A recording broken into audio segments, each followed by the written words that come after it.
Hello, ನಾನು Rekha Bhat. Welcome to my channel Bhat Educare. ನಿಮ್ಮ ಮಕ್ಕಳು ಟಾಲರ್, ಸ್ಟ್ರಾಂಗರ್ ಆಗಬೇಕಾ? ಹಾಗಾದರೆ ಈ ಫುಡ್ಡನ್ನು ಕೊಡಿ ಅನ್ನುವಂತಹ ಆ್ಯಡ್ಗಳು ದಿನ ಬೆಳಗಾದರೆ ಟಿವಿಯಲ್ಲಿ ಬರ್ತಾನೆ ಇರುತ್ತೆ. ಹಾಗಾದರೆ ಮಕ್ಕಳು ಉತ್ತಮವಾಗಿ ಬೆಳೆಯೋಕ್ಕೆ ಈ ಫುಡ್ಗಳು ಮಾತ್ರ ಸಾಕಾ ಅಂತ ಕೇಳಿದರೆ ಖಂಡಿತವಾಗಿಯೂ ಇಲ್ಲ. ಈ ಫುಡ್ಗಳ ಜೊತೆಗೆ ಮಕ್ಕಳಿಗೆ ಫಿಸಿಕಲ್ ಆಕ್ಟಿವಿಟೀಸ್ ಕೂಡ ಅಷ್ಟೇ ಮುಖ್ಯ. ಆಗ ಮಾತ್ರ ಮಕ್ಕಳು ದೈಹಿಕವಾಗಿ, ಮಾನಸಿಕವಾಗಿ ಉತ್ತಮವಾದಂತಹ ರೀತಿಯಲ್ಲಿ ಬೆಳೀತಾರೆ. ಈ ಫಿಸಿಕಲ್ ಆಕ್ಟಿವಿಟೀಸ್ಗಳಲ್ಲಿ ಸೈಕ್ಲಿಂಗ್ ಕೂಡ ಒಂದು. ಆದರೆ ಬಹಳಷ್ಟು ಮಕ್ಕಳಲ್ಲಿ ಈ ಸೈಕ್ಲಿಂಗ್ ಅಂದರೆ ಇಷ್ಟನೇ ಇರಲ್ಲ.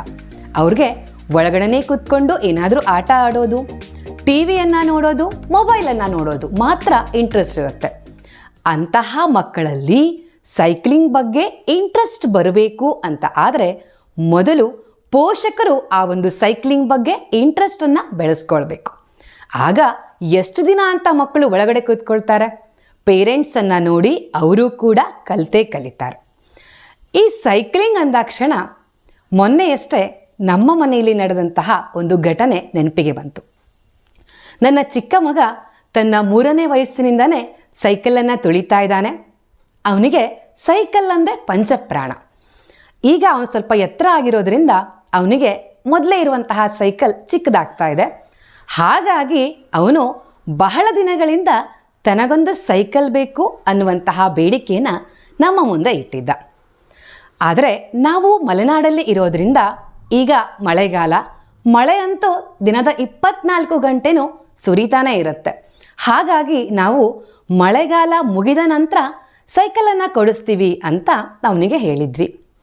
ಆ ಮುಗ್ಧ ಮನಸ್ಸಿಗೆ ಅದು ಮಾತ್ರ ಗೊತ್ತಿತ್ತು. ಒಂದು ದಿನ ಇದ್ದಕ್ಕಿದ್ದಂತೆ ಮಳೆ ತನ್ನ ಕೆಲಸವನ್ನು ನಿಲ್ಲಿಸ್ಬಿಡ್ತು, ಬಿಸಿಲು ಬಂದೇ ಬಿಡ್ತು. ಆಗ ಅವನಿಗನ್ಸಿದ್ದು, ಮಳೆಗಾಲ ಮುಗ್ದಿದೆ, ಇನ್ನು ನಾನು ಸೈಕಲನ್ನು ತಗೊಳ್ಬೋದು ಅಂತ. ಅವನು ನಮ್ಮ ಹತ್ರ ಬಂದು, ಮಳೆಗಾಲ ಮುಗೀತು, ಸೈಕಲನ್ನು ತಗೊಳ್ಳೋಣವಾ ಅಂತ ಖುಷಿಯಿಂದ ಕೇಳ್ದ.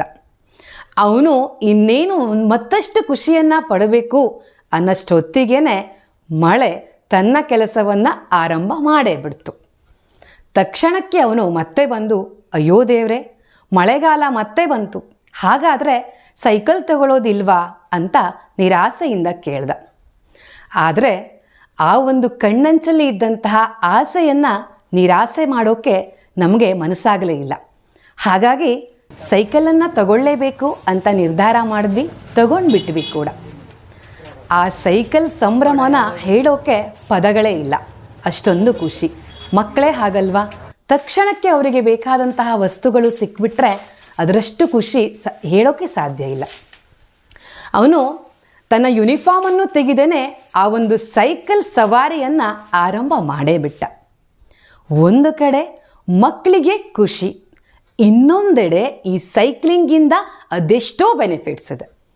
ಏನೇನೆಲ್ಲ ಇದೆ ಅನ್ನೋದನ್ನು ನೋಡ್ತಾ ಹೋಗೋಣ ಬನ್ನಿ. ಮಕ್ಕಳಲ್ಲಿ ಮೂಳೆಗಳು, ಸ್ನಾಯುಗಳ ಬೆಳವಣಿಗೆ ಚೆನ್ನಾಗಿ ಆಗಿ ದೇಹಕ್ಕೆ ಸಪೋರ್ಟನ್ನು ಕೊಡುತ್ತೆ. ಇನ್ನೊಂದು ಮೋಟಾರ್ ಸ್ಕಿಲ್ ಡೆವಲಪ್ ಆಗುತ್ತೆ. ಸೈಕಲನ್ನು ತುಳಿಬೇಕು ಅಂದರೆ ಅದೆಷ್ಟೋ ವರ್ಕ್ ಇದೆ. ಅಂದರೆ ಮೊದಲನೇದಾಗಿ ಮಕ್ಕಳಿಗೆ ಹ್ಯಾಂಡಲನ್ನು ಕ್ಲೀನಾಗಿ ಹಿಡ್ಕೊಳ್ಳೋಕೆ ಬರಬೇಕು, ಪೆಡಲನ್ನು ತುಳಿಯೋಕೆ ಬರಬೇಕು. ಸೈಕ್ಲಿಂಗನ್ನು ಮಾಡೋಕ್ಕೆ ಬರದೇ ಹೋದವ್ರನ್ನ ಕೇಳಿ ಪೆಡಲನ್ನು ತುಳಿಯೋದು ಎಷ್ಟು ಕಷ್ಟ ಅಂತ ಹೇಳ್ತಾರೆ. ಆಮೇಲೆ ಮೊದಲೇ ಒಂದಷ್ಟು ಪ್ಲ್ಯಾನಿಂಗನ್ನು ಮಾಡ್ಕೊಳ್ಬೇಕಾಗತ್ತೆ. ಬ್ರೇಕನ್ನು ಅಪ್ಲೈ ಮಾಡೋದಿರ್ಬೋದು, ಟರ್ನಿಂಗಲ್ಲಿ ನಾವು ಟರ್ನ್ ಮಾಡೋದಿರ್ಬೋದು, ಹೀಗೆ ಅನೇಕ ರೀತಿಯ ಸ್ಕಿಲ್ಗಳು ಅಲ್ಲಿ ಬೇಕಾಗುತ್ತೆ. ಇವೆಲ್ಲ ಕೂಡ ಮಕ್ಕಳಲ್ಲಿ ಡೆವಲಪ್ ಆಗುತ್ತೆ. ಇನ್ನು ಬೆಳಗ್ಗೆನೇ ಮಕ್ಕಳಿಗೆ ಸೈಕ್ಲಿಂಗ್ ಹೋಗೋ ಅವಕಾಶ ಇದ್ರಂತೂ ತುಂಬಾ ಒಳ್ಳೆಯದು. ಸೂರ್ಯನ ಎಳೆ ಬಿಸಿಲಿನಲ್ಲಿ ವಿಟಮಿನ್ ಡಿ ಇರುತ್ತೆ. ಇದು ಮಕ್ಕಳಲ್ಲಿ ರೋಗ ನಿರೋಧಕ ಶಕ್ತಿಯನ್ನು ಜಾಸ್ತಿ ಮಾಡುತ್ತೆ. ಹಾಗೆಯೇ ಮೂಳೆಗಳ ಬೆಳವಣಿಗೆಗೂ ಕೂಡ ಒಳ್ಳೆಯದು. ಇನ್ನು ಪರಿಸರದ ನಡುವೆ ಸೈಕ್ಲಿಂಗನ್ನು ಮಾಡೋ ಅವಕಾಶ ಇದ್ರಂತೂ ತುಂಬಾ ಒಳ್ಳೆಯದು. ಮಕ್ಕಳು ಮತ್ತು ಪರಿಸರದ ನಡುವೆ ಒಂದು ಅವಿನಾಭಾವ ಸಂಬಂಧ ಮೂಡುತ್ತೆ.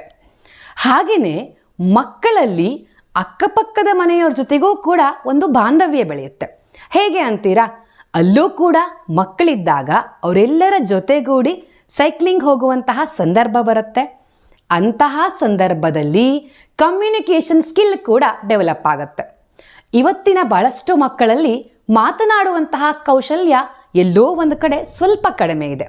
ಇವೆಲ್ಲ ಕೂಡ ಈ ಸೈಕ್ಲಿಂಗಿಂದ ಸಾಧ್ಯ ಆಗುತ್ತೆ. ಸೈಕಲನ್ನು ತುಳಿಯೋದ್ರಿಂದ ಹಾರ್ಟ್ಗೂ ಕೂಡ ತುಂಬಾ ಒಳ್ಳೆಯದು. ಇನ್ನೂ ಒಂದು ಬೆನಿಫಿಟ್ ಇದೆ, ಏನಂದರೆ ಮಕ್ಕಳಲ್ಲಿ ಫ್ರಸ್ಟ್ರೇಷನನ್ನು ಕಡಿಮೆ ಮಾಡುತ್ತೆ. ಇದೇನಿದು, ಮಕ್ಕಳಿಗೂ ಕೂಡ ಫ್ರಸ್ಟ್ರೇಷನ್ ಆಗುತ್ತೆ ಅಂದ್ಕೊಳ್ತಾ ಇದ್ದೀರಾ? ಖಂಡಿತವಾಗಿಯೂ ಆಗುತ್ತೆ. ಮಕ್ಕಳು ಕೆಲವೊಮ್ಮೆ ಸುಮ್ಮನೆ ಹಠ ಮಾಡ್ತಾ ಇರೋದು, ಸಿಟ್ಟನ್ನು ಮಾಡೋದು, ಈ ರೀತಿಯೆಲ್ಲ ಮಾಡ್ತಾರೆ. ಯಾಕೆ ಅಂದರೆ ಅವರಿಗೆ ತಮಗಾಗುವಂತಹ ಹತಾಶೆಯನ್ನು ಬ್ಯಾಲೆನ್ಸ್ ಮಾಡಿಕೊಳ್ಳುವಂತಹ ಸ್ಕಿಲ್ ಇರಲ್ಲ.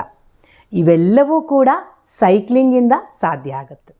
ಕೆಲವು ಪೋಷಕರ ಕಂಪ್ಲೇಂಟ್ ಏನಂದರೆ ಮಕ್ಕಳು ಚೆನ್ನಾಗಿ ತಿನ್ನೋದೇ ಇಲ್ಲ ಅಂತ. ಅವರಿಗೆ ಹಸಿವೆನೇ ಆಗದೇ ಇದ್ದರೆ ಎಂತಹ ಫುಡ್ ಕೂಡ ರುಚಿ ಅನಿಸೋದೇ ಇಲ್ಲ. ಹಾಗಾಗಿ ಮಕ್ಕಳಲ್ಲಿ ಫಿಸಿಕಲ್ ಆ್ಯಕ್ಟಿವಿಟೀಸ್ಗಳು ಜಾಸ್ತಿ ಆದಾಗ ತಾನಾಗಿಯೇ ಹಸುವಾಗುತ್ತೆ. ಆಗ ಚೆನ್ನಾಗಿಯೇ ತಿಂತಾರೆ. ಚೆನ್ನಾಗಿ ತಿಂದರೆ ಚೆನ್ನಾಗಿ ಬೆಳವಣಿಗೆ ಕೂಡ ಆಗೇ ಆಗ್ತಾರೆ. ಇವೆಲ್ಲವೂ ಕೂಡ ಸೈಕ್ಲಿಂಗಿಂದ ಸಾಧ್ಯ ಆಗುತ್ತೆ. ಚಿಕ್ಕ ಮಕ್ಕಳಿಗೆ ಸೈಕಲ್ನ ಕೊಡಬೇಕಿದ್ರೆ ಕೆಲವೊಂದಷ್ಟು ರೂಲ್ಸ್ಗಳನ್ನು ನಾವು ಫಾಲೋ ಮಾಡಲೇಬೇಕು. ಏನಪ್ಪ ಅಂತಂದರೆ, ತುಂಬ ವೆಹಿಕಲ್ ಓಡಾಡುವಂತಹ ಜಾಗದಲ್ಲಿ ಮಕ್ಕಳ ಕೈಗೆ ಸೈಕಲನ್ನು ಖಂಡಿತ ಕೊಡೋಕೆ ಹೋಗಬೇಡಿ. ಇನ್ನು ಸೈಕ್ಲಿಂಗ್ ಅವ್ರಿಗೆ ಪರ್ಫೆಕ್ಟ್ ಆಗೋವರೆಗೂ ನೀವೇನೇ ಅವರ ಜೊತೆಗೆ ಇರಿ. ಆಮೇಲೆ ಸೈಕ್ಲಿಂಗನ್ನು ಮಾಡೋವಾಗ ಅವರಿಗೆ ಒಂದಷ್ಟು ಟಿಪ್ಸನ್ನು ಕೂಡ ಖಂಡಿತವಾಗಿಯೂ ಕೊಡಿ. ಏನಂದರೆ, ಯಾವ ಟೈಮಲ್ಲಿ ಬ್ರೇಕನ್ನು ಅಪ್ಲೈ ಮಾಡಬೇಕು, ಹಾಗೆಯೇ ಟರ್ನಿಂಗ್ಗಳಿದ್ದಾಗ ಎರಡೂ ಕಡೆಗೆ ಗಮನ ಹರಿಸ್ಕೊಂಡು ಮುಂದಕ್ಕೆ ತಳ್ಳಬೇಕು. ಈ ರೀತಿಯಾಗಿ ಒಂದಷ್ಟು ಟಿಪ್ಸ್ಗಳನ್ನು ಮಕ್ಕಳಿಗೆ ಕೊಡಿ. ಇಷ್ಟೆಲ್ಲ ಬೆನಿಫಿಟ್ಸ್ಗಳು ಸೈಕ್ಲಿಂಗಿಂದ ಇದೆ ಅಂತಾದ ಮೇಲೆ ಮಕ್ಕಳಲ್ಲಿ ಸೈಕ್ಲಿಂಗನ್ನು ಪ್ರೋತ್ಸಾಹಿಸ್ಬೋದಲ್ವಾ?